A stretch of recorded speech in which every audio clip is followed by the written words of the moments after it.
Warahmatullahi wabarakatuh. Perkenalkan, nama saya Novia Ambarwati dari Prodi Ilmu Komunikasi.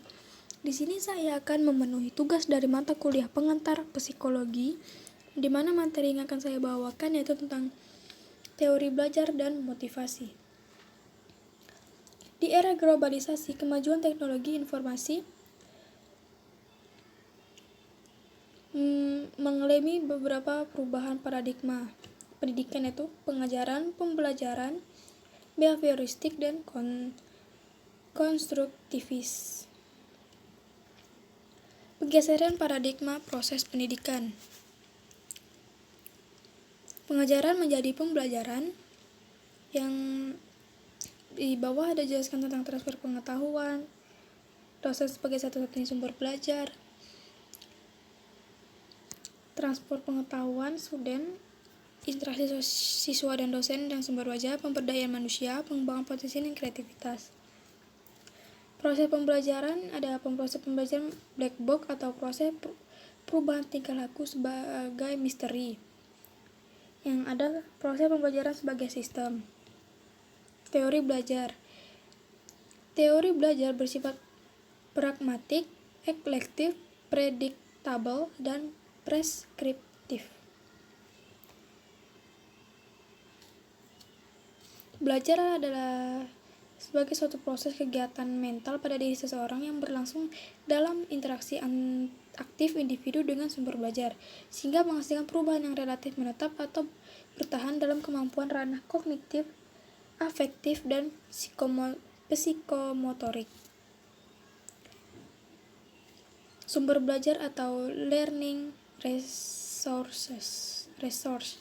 Yang sumber belajar yang dirancang, sumber belajar yang dimanfaatkan. Ada dua bentuk sumber belajar. Bentuk sumber belajar itu ada yang pertama ada pesan orang, guru atau dosen, instruktur, siswa, dan lain-lain. Selanjutnya ada bahan itu seperti buku dan lain-lain. Selanjutnya ada alat atau perlengkapan.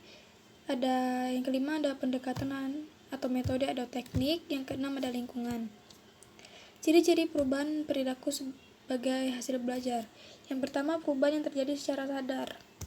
Yang kedua, perubahan dalam belajar bersifat kontinu dan kumulatif. Selanjutnya ada perubahan belajar bukan bersifat sementara tapi relatif menetap, kecuali terjadi proses belajar baru, kerusakan otak, dan fungsi ingatan. Yang keempat ada perubahan dalam belajar bertujuan dan terarah. Bila tidak ada interns, maka hasil belajar merupakan efek samping dari interaksi dengan lingkungan. Yang kelima ada perubahan belajar mencakup seluruh aspek perilaku. Empati, pilar pendidikan UNESCO tahun 1996 dan 5 pilar pendidikan di Indonesia. Yang pertama ada learning to believe the good atau belajar untuk beriman dan bertakwa kepada Tuhan Yang Maha Esa. Yang kedua ada learning to know, belajar untuk memahami dan menghayati. Yang ketiga ada learning to do, belajar untuk melaksanakan dan berbuat secara efektif. Yang keempat ada learning to live together, belajar untuk hidup bersama dan berguna bagi orang lain. Yang kedua ada learning to be, belajar untuk membangun dan menemukan jati diri. Teori belajar behavior atau tingkah laku. Belajar adalah perubahan tingkah laku.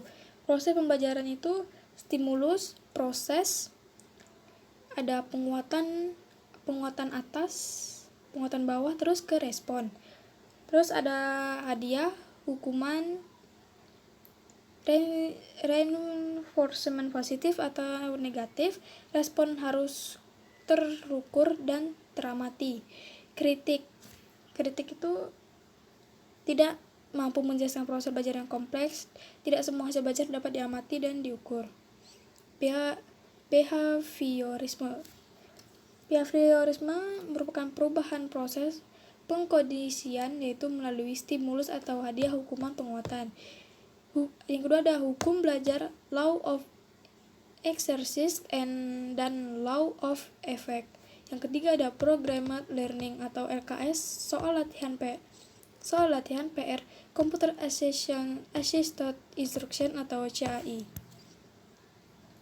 Aplikasi behaviorisme dalam pembelajaran itu menentukan tujuan pembelajaran, menganalisis lingkungan kelas, menentukan materi pembelajaran, memecah materi pembelajaran menjadi bagian-bagian kecil, menyajikan materi pelajaran, memberikan stimulus berupa pertanyaan, tes, latihan, dan tugas-tugas, pengamatan dan mengkaji respon yang diberikan, memberikan penguatan baik positif maupun negatif, memberikan stimulus baru, mengevaluasi hasil belajar, memberikan penguatan, dan seterusnya. Teori belajar kognitivisme. Belajar adalah perubahan persepsi dan pemahaman. Setiap orang telah mempunyai pengetahuan atau pengalaman yang tertata dalam bentuk struktur kognitif. Proses belajar terjadi bila materi yang baru beradaptasi dengan lingkungan kognitif yang sudah dimiliki. Jean Piaget memandang individu memiliki struktur kognitif, skema atau jaringan konsep untuk memahami dan menanggapi gejala dalam berinteraksi dengan lingkungan. Cognitive development Piaget ada tahap sensorimotor, tahap praoperation, tahap constraint operation, tahap formal operation. Yang selanjutnya ada periode sensorimotor, periode pra-operasional, periode konkret, ada periode konkret, selanjutnya ada periode operasi formal, kognitivisme menurut Piaget. Tahap-tahap perkembangan kognitif. Yang pertama ada asimilasi, akomodasi, dan ekuilibrasi. Aplikasi teori kognitivisme menurut Piaget. Menentukan tujuan pembelajaran, memberi materi pembelajaran, menentukan topik yang dapat dipelajari, merancang kegiatan belajar yang cocok, mempersiapkan berbagai pertanyaan yang memacu kreativitas, mengevaluasi proses dan hasil belajar. Kognitivisme menurut Brunner, Jerome S. Brunner, ada teori belajar penemuan. Mahasiswa berinteraksi dengan lingkungan dengan jalan mengeksplor, memanipulasi objek, dan melakukan percobaan. Kognitivisme menurut Brunner, terjadinya proses belajar lebih ditentukan oleh cara kita mengatur materi pembelajaran. Proses belajar terjadi melalui beberapa tahap, yaitu enaktif, ikonik, simbolik. Selanjutnya ada aplikasi teori kognitif menurut Brunner. Menentukan tujuan-tujuan pembelajaran, memilih materi pembelajaran, menentukan topik yang bisa dipelajari secara induktif oleh mahasiswa, mencari contoh, tugas, ilustrasi, dan sebagainya, mengatur topik-topik mulai dari yang paling konkret ke abstrak, dari yang sederhana ke kompleks, dan dari tahap enaktif, ikonik, ke simbolik. Yang satunya ada mengevaluasi proses dan hasil belajar. Kognitivisme menurut David Ausubel. Proses kognitif manusia melalui proses belajar yang bermakna akan efektif jika dosen mempergunakan peta konsep, demonstrasi, diagram, ilustrasi, dan lain-lainnya. Teori belajar bermakna menurut Ausubel. Proses belajar terjadi bila mahasiswa mampu mengasimilasikan pengetahuan yang dimiliki dengan pengetahuan baru. Proses belajar melalui beberapa tahap, yaitu memperhatikan stimulus yang diberikan, memahami makna, dan menyimpan menggunakan informasi. Ada asfas organisme yang merupakan gambaran singkat isi pembelajaran baru yang berfungsi sebagai yang ada 3. Aplikasi teori bermakna Ausubel. Selanjutnya ada teori kognitif sosial Vygotsky, teori kultural Vygotsky itu ada ZPA, zona proximal development, perlu didikan multikultur atau cross kultur, kompetensi kultur, agama, teoritis, ekonomis, estetis, sosial, politis. Teori belajar humanistik. Belajar adalah untuk memanusiakan manusia, cenderung bersifat elektif. Teori Kohlberg. Pengalaman konkret mengalami pengalaman tetapi belum tahu makna pengalaman aktif dan relaktif. Mengamati pengalaman dan memahami makna pengalaman.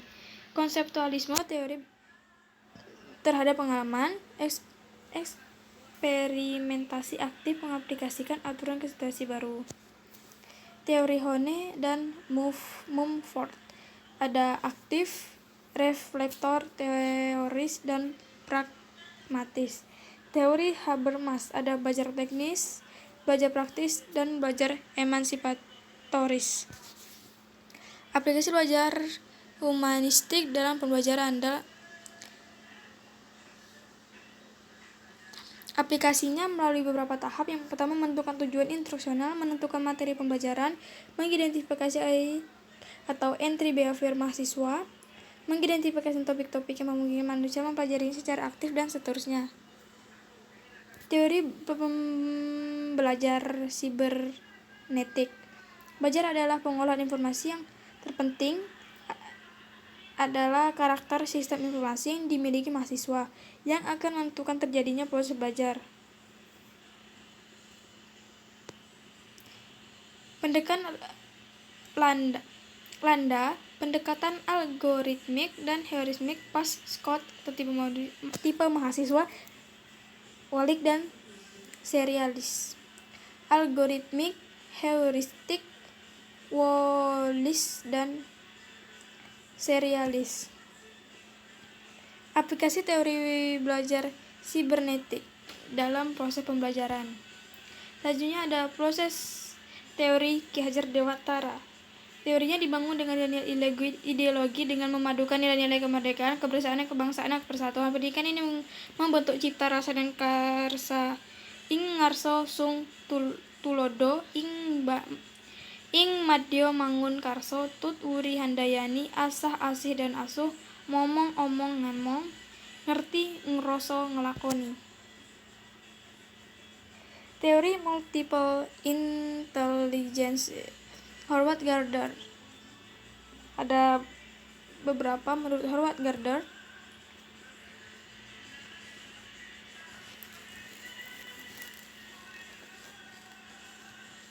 Teori neurosisensi.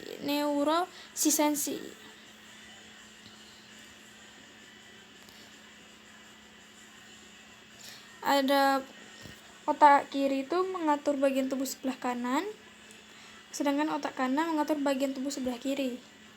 Teori neurotisme itu seperti teori konstruktivisme. Tujuan konstruktivisme itu belajar dalam konteks kegiatan yang bermakna. Perkis, Spiro, Kohler. Kondisi belajar konstruktivis. Prinsip-prinsip belajar yang pertama, motivasi, keaktifan, keterlibatan atau mengalami langsung, pengulangan, tantangan, balikan, dan penguatan. 7. Ada perbedaan individu, persiapan, persepsi, tujuan, transfer, dan retensi, kognitif, afektif, dan psikomotor, dan evaluasi. Motivasi dan prestasi belajar. Selanjutnya ada teori motivasi. Proses motivasi diarahkan untuk mencapai tujuan. Fungsi motivasi. Pendorong untuk berbuat sesuatu dari setiap aktivitas yang dilakukan, penentu arah perbuatan ke arah tujuan ingin dicapai, menyeleksi perbuatan, mendorong usaha untuk mencapai prestasi. Bentuk motivasi. Motivasi tidak timbul tiba-tiba, tapi motivasi harus ditimbulkan oleh dosen. Cara menumbuhkan motivasi yang sama, memberikan angka, memberikan hadiah, kompetensi, ego, involvement, dan memberi pujian. 4. Prinsip motivasi ARCS model. Attention, perhatian, relevansi, confidence, kepercayaan diri, Satisfaction, kepuasan. Attention, perhatian ditimbulkan oleh elemen yang baru, aneh, kontradiktif, kompleks. Relevasi, hubungan antara materi kuliah dengan kebutuhan dan kondisi mahasiswa. Strategi untuk menunjukkan relevasi perkuliahan.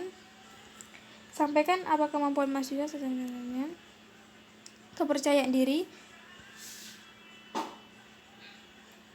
Ada strategi untuk meningkatkan kepercayaan diri. Kepuasan atau satisfaction. Strategi untuk meningkatkan kepuasan. Gunakan pujian secara verbal. Berikan kesempatan mahasiswa untuk memperhatikan pengetahuan yang dipelajarinya. Meminta mahasiswa membantu teman yang belum berhasil menguasai keterampilan atau pengetahuan. Bandingkan prestasi mahasiswa dengan prestasinya sendiri di masa lalu atau standar lain, bukan dengan mahasiswa lain. Mungkin itulah yang biasa saya sampaikan tentang materi kepercayaan diri. Bila ada yang salah, saya mohon maaf. Wassalamualaikum warahmatullahi wabarakatuh.